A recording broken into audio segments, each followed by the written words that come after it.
For today's video mga kaduday, mamamasyal tayo dito sa Tagaytay. Nakikita nyo naman ang kalangitan na napakapag. First time ko nga palang pumunta dito, kaya ayan, no viewing, pero picture-picture ang mga peg namin.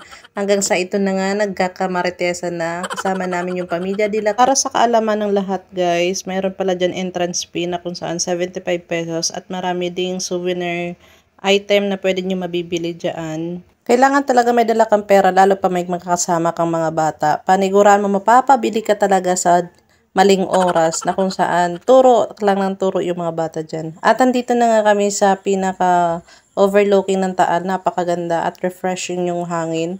Napakasulit yung binayad nating 75 pesos na. Dati daw walang entrance fee dyan. Pero ngayon meron na pong 75 pesos. Pero sulit naman kasi marirelax ka naman dito sa picnic grove na kung saan pwede kang mag selfie-selfie.